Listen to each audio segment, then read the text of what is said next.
आज मैं आपके लिए लेकर आई हूँ चॉकलेट केक की बहुत ही इजी रेसिपी, जिसे आप घर पर बहुत ही कम सामान से बना सकते हैं। और जो हम चॉकलेट केक की आइसिंग करेंगे, सिर्फ 10 रुपए के सामान से हम उसकी आइसिंग करेंगे। नमस्कार दोस्तों, तो चलिए आज की रेसिपी स्टार्ट करते हैं।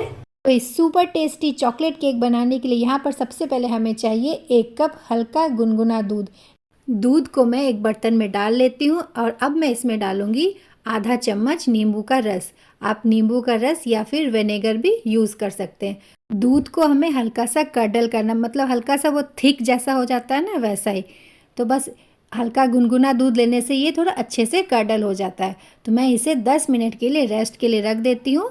अब हम नेक्स्ट प्रोसेस की ओर चलते हैं। अब हमने यहाँ पर एक कटोरी ली है। अब मैं इसमें डालूंगी 1.5 बड़े चम्मच कॉफ़ी पाउडर। ये बिल्कुल ऑप्शनल है, लेकिन चॉकलेट केक में कॉफ़ी पाउडर का फ्लेवर बहुत अच्छा आता है। अब मैं इसमें डालूंगी 2 बड़े चम्मच गरम पानी और इसे भी अच्छी तरह से मिक्स करके एक कॉफ़ी का मिक्सचर तैयार कर लेंगे। अब मैं इसे भी एक साइड में रख देती हूँ। अब हम केक बनाने की प्रोसेस में आगे चलते हैं। तो सबसे पहले केक बनाने से पहले हम केक टिन को रेडी कर लेते हैं। यहाँ पर मैंने एक स्क्वायर शेप का केक टिन लिया है। आप अपनी पसंद का कोई भी शेप का केक टिन ले सकते हैं। तो इसे मैंने ऑयल से चारों तरफ से अच्छी तरह से ग्रीस कर दिया है। अब एक स्क्वायर शेप में ही बटर पेपर काट कर मैं इसमें रख देती हूँ। अगर आपके पास बटर पेपर नहीं है तो आप सिंपल मैदे से भी उसे डस्ट कर सकते हैं और जो एक्स्ट्रा मैदा हो उसे आप निकाल लें। तो इसके ऊपर भी मैं हल्का सा ऑयल लगा देती हूँ। और फ्रेंड्स, ये हमारा केक टिन रेडी हो गया। तो फ्रेंड्स, वीडियो में आगे बढ़ने से पहले आप सबसे रिक्वेस्ट है कि अगर आपने मेरे चैनल को अभी तक सब्सक्राइब नहीं किया तो प्लीज़ मेरे चैनल को सब्सक्राइब कर ले। और अब यहाँ पर मैं ले रही हूँ 1/3 कप फ्रेश दही। दही ज़्यादा खट्टा नहीं होना चाहिए। 1/3 का मतलब है कि हाफ कप से थोड़ा सा ज़्यादा। तो और सेम उसी नाप से हम लेंगे 1/3 कप रिफाइंड ऑयल। अब प्लेन सिंपल रिफाइंड ऑयल ले। और अब मैं यहाँ पर डालूंगी 3/4 कप चीनी, यानी कि 1 कटोरी से थोड़ा कम। तो ये चीनी को मैंने सिंपल मिक्सी में पीस कर उसका पाउडर बना लिया है और इसे मैंने छान लिया है। अब मैं ये भी इसमें डाल देती हूँ। इन सब चीज़ों को हम अच्छी तरह से मिक्स करेंगे। बिल्कुल क्रीमी फॉर्म में ये आ जाएगा। देखिए, लगातार चलाना, 3 से 4 मिनट तक आप इसे लगातार बीट करें और एक ही डायरेक्शन में करें तो ज़्यादा अच्छा है। तो इसे अच्छी तरह से बीट कर लेती हूँ। देखिए, बिल्कुल क्रीमी टेक्सचर में ये आ गया है। तो अब हमारा ये रेडी हो गया है। तो अब मैं इसके ऊपर रखूँगी एक छन्नी और हम छन्नी में डालेंगे अपने सारे ड्राई इंग्रेडिएंट्स। सबसे पहले मैं यहाँ पर ले रही हूँ मैदा। तो यहाँ पर मैंने 1 कप मैदा लिया है। आप मैदे की जगह गेहूं का आटा का भी यूज़ कर सकते हैं। मैदे के बाद यहाँ हमारा नेक्स्ट इंग्रेडिएंट है कोको पाउडर। तो यहाँ पर मैंने 1/4 कप कोको पाउडर लिया है। अगर आप चम्मच से नापे तो ये 5 बड़े चम्मच कोको पाउडर होगा। तो अब इन सब चीज़ों को हम अच्छी तरह छान लेते हैं। उसके पहले मैं यहाँ पर डालूंगी चुटकी भर नमक। कोई भी मीठी चीज़ में अगर आप चुटकी भर आप नमक डाल देंगे तो उसका स्वाद जो है बहुत ज़्यादा इन्हेंस हो जाता है। तो मैं इसे अच्छी तरह से छान लेती हूँ ताकि मैदे में अच्छी तरह से एयर आ जाए और कोई भी जो मोटे पार्टिकल्स रह जाए वो बाहर ही रह जाए। तो इसलिए मैंने अच्छी तरह से इसे छान लिया है। तो अब मैं इसे मिक्स कर देती हूँ। मैं विस्कर की हेल्प से मिक्स कर रही हूँ। हल्के हल्के आप इसे मिक्स करते जाएं, लम्स फ्री मिक्स होना चाहिए। और अब जो मैंने कॉफ़ी का डिडक्शन तैयार किया था तो उसे भी मैं डाल देती हूँ और इसे भी मिक्स कर लेते हैं।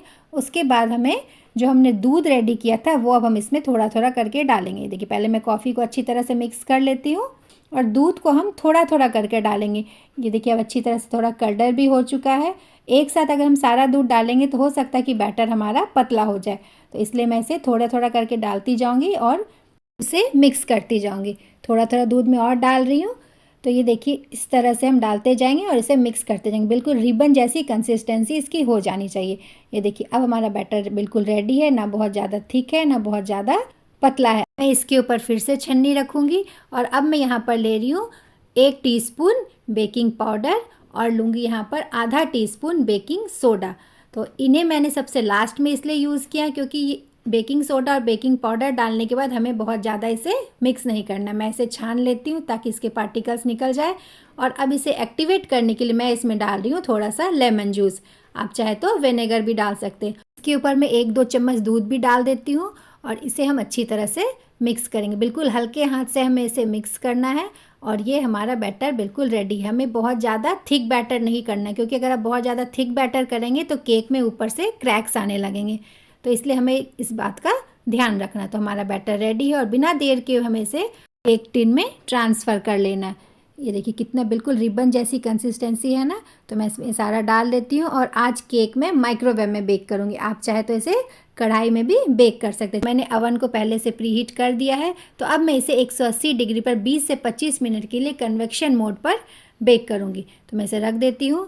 तो ये देखिए 20 से 25 मिनट हो चुके हैं। अब हम एक बार चेक कर लेते हैं। ये देखिए हमारा केक बिल्कुल रेडी है। देखिए बिल्कुल भी इसमें ऊपर से क्रैक्स नहीं आए हैं। तो अब मैं इसमें टूथपिक डालकर चेक कर लेती हूँ। ये देखिए डालिए, टूथपिक बिल्कुल क्लीन है, इसका मतलब हमारा केक बिल्कुल रेडी है। तो अब मैं इसे थोड़ी देर के लिए ढक कर रख देती हूँ और ताकि ये ठंडा हो जाए और ऊपर से इसकी जो लेयर है वो हार्ड ना हो, इसलिए मैं इसे कवर करके रख देती हूँ। तो चलिए अब हम इसकी आइसिंग की तैयारी करते हैं। तो आज आइसिंग के लिए हम बिना व्हिप्ड क्रीम के इसकी आइसिंग करेंगे। तो सबसे पहले मैं एक बर्तन लेती हूँ और उसमें मैं डालूँगी 5 बड़े चम्मच कोको पाउडर। कोको पाउडर को मैं छन्नी से छान लूँगी। छानकर सभी चीज़ों को यूज़ करने से हमारा जो क्रीम बनेगा वो बहुत स्मूथ बनेगा। अब हम यहाँ पर लेंगे 1 बड़े चम्मच कॉर्नफ्लोर और साथ में मैं यहाँ पर ले रही हूँ आधा कप पिसी हुई चीनी। सब चीज़ों को हम छान लेते हैं ताकि पार्टिकल्स निकल जाएं सारे। तो इस तरह से मैं सब चीज़ों को छान लेती हूँ। अब सब छानने के बाद सभी ड्राई इंग्रेडिएंट्स को हम अच्छी तरह से पहले मिक्स करेंगे। तो मैं इसे अच्छी तरह से मिक्स कर देती हूँ। अब हम इसके बाद इसमें डालेंगे 1 कप दूध। ये नॉर्मल टेम्परेचर का दूध है। थोड़ा थोड़ा दूध डालते जाएंगे और इसे मिक्स करते जाएंगे। बिल्कुल लम्स फ्री हमें इसे बनाना है। अभी हमने इसे गैस पर नहीं रखना है, अभी हम नीचे ही रखकर इसे पहले अच्छी तरह से मिक्स कर लेते हैं। तो देखिए मैंने इसे अच्छी तरह से मिक्स कर दिया है। अब ये मिक्स हो गया है। तो अब हम इसे अब गैस पर रखेंगे। मैंने इसे गैस पर रख दिया। अब हम इसे थोड़ी देर बॉयल होने देंगे। जैसे ये बॉयल होना शुरू हो जाएगा ये अपने आप थिक होने लगे। जिस तरह से कस्टर्ड थिक हो जाता है ना, बिल्कुल इसी तरह से देखिए अब धीरे धीरे ठीक होने लगा है। तो अब मैं गैस का फ्लेम बंद कर देती हूँ। अब इसे थोड़ी देर के लिए हमें ठंडा होने देना है। उसके बाद हम इससे इसकी आइसिंग करेंगे। अब मैं इसमें डाल देती हूँ थोड़ा सा बटर। यहाँ पर मैंने 1 बड़े चम्मच भरकर बटर लिया है। बटर डालने से इसमें एक शाइन आती है। मैं इसे ठंडा होने के लिए रख देती हूँ और तब तक हम अपने केक को देख लेते हैं एक बार। तो यहाँ पर केक भी हमारा अब ठंडा हो चुका है। तो अब मैं नाइफ से चारों तरफ से घुमा लेती हूँ ताकि केक हमारा बहुत ही ईजिली निकल आए। ये देखिए इस तरह से मैंने कर दिया है। अब मैं एक प्लेट रख के इस तरह से टर्न करूँगी और हमारा केक बहुत ही आराम से निकल आएगा। ये देखिए हल्का सा टैप करें तो निकल आएगा। ये देखिए निकल आया है क्योंकि हमने बटर पेपर लगाया था। अब मैं बटर पेपर को भी अलग कर देती हूँ। वाह कितना सॉफ्ट और स्पंजी केक बना। और देखिए इसमें बिल्कुल भी क्रैक्स नहीं आए हैं, ये फटा नहीं है ऊपर से, क्योंकि हमने इसका बैटर बहुत ज़्यादा थिक नहीं रखा था। अब मैं इसे बीच में से 2 पार्ट में डिवाइड कर दूँगी ताकि मैं इसकी आइसिंग कर सकूँ। इस तरह से चाकू से आहिस्ते से हमें काटेंगे और ये ईज़िली 2 पार्ट में डिवाइड हो जाएगा। तो ये देखिए मैंने इसे काट लिया है।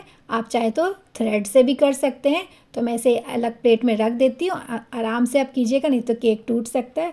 ये देखिए फ्रेंड्स केक की आप जाली देखिए, बिल्कुल जिस तरह से ब्रेड में छोटे छोटे से होल होते हैं, इसी से आपको पता चल रहा है कि हमारा केक कितना सॉफ्ट और स्पंजी बना है। तो अब हमारा ये चॉकलेट बैटर भी ठंडा हो चुका है। तो मैं इसके ऊपर डाल देती हूँ। ये हमारा चोको स्प्रेड बन गया है। आप चाहे तो इसे ब्रेड में लगाकर भी खा सकते हैं या फिर टोस्ट में लगाकर। इस तरह से देखिए मैंने इसे फैला दिया। अब इसका ऊपर वाला पार्ट भी मैं रख देती हूँ। अब इसके ऊपर भी हम चॉकलेट की एक लेयर लगा देंगे। ये देखिए इसे अच्छी तरह से हमें चारों तरफ से फैला देना है और इसे नाइफ से या स्पून से बिल्कुल एक जैसा स्मूथ कर दे। तो ये देखिए फ्रेंड्स मैंने अच्छी तरह से चोको स्प्रेड फैला दिया। लग रहा है ना कितना यम्मी लग रहा है, जैसे हमने किसी चॉकलेट क्रीम से इसे आइसिंग की हुई है। तो अब हम इसे थोड़ा डेकोरेट कर लेते हैं। तो यहाँ पर मैंने लिया है 10 रुपये का ओरियो का एक बिस्किट का पैकेट और जिसके मैंने क्रीम को अलग कर दिए हैं। अब इस तरह से मैं बिस्किट के ऊपर इस तरह से लगा देती हूँ और इसे सिंपल वे से इसे डेकोरेट हम करेंगे। एक पीस इधर लगा दिया, एक पीस हम इधर लगा दें। आप अपने हिसाब से कहीं भी आप इसे डेकोरेट कर सकते हैं, किसी भी तरह से आपका जैसा मन हो। और इस तरह से जो क्रीम बची है उसे इस तरह से एक पेटल का शेप देंगे, जिस तरह फ्लावर होता है ना, इस तरह से हम इसे बना देंगे। ये देखिए चारों तरफ से हल्के हल्के हाथ से दबाते जाए तो ये फ्लावर का शेप हमारा बनकर रेडी हो जाएगा। ये बहुत ही ईजी है फ्रेंड्स, आपको बनाने में कोई मुश्किल नहीं है कि बस हल्का सा आपको प्रेस करना है और इस तरह से एक फ्लावर का शेप बनकर रेडी हो जाएगा। ये देखिए मैंने इस तरह से अब इसे हल्के से लगा दिया है। बस ये केक में अपने आप चिपक जाएगा। और एक 10 रुपये का मैंने डेयरी मिल्क लिया है, उसे मैंने ग्रेट कर दिया है और इस तरह से इसके ऊपर मैं डाल देती हूँ। लग रहा है ना कितना डिलीशियस हमारा केक और कितना सुंदर। और फ्लावर में एक छोटा सा एक जेम्स लगा देती हूँ और शुगर पाउडर से थोड़ा सा हल्का सा डस्टिंग कर देती हूँ। ये देखिए फ्रेंड्स, ये हमारा चॉकलेटी केक बनकर बिल्कुल रेडी हो गया। ये देखिए, लग रहा है ना कितना यम्मी डिलीशियस लग रहा है, जैसे किसी बेकरी या फिर मार्केट से आप लेकर आए हो। तो अब मैं इसे 1 से 2 घंटे के लिए फ्रिज में रेफ्रिजरेट कर देती हूँ, ताकि ये थोड़ा ठंडा हो जाए और इसकी जो क्रीम है, हमने जो आइसिंग की है, ये सेट हो जाए। तो फ्रेंड्स, आज के लिए बस इतना ही। वीडियो पसंद आए तो प्लीज़ लाइक करें, शेयर करें और मेरे चैनल को सब्सक्राइब करें और बेल आइकन को प्रेस करना बिल्कुल ना भूलें। Thank you.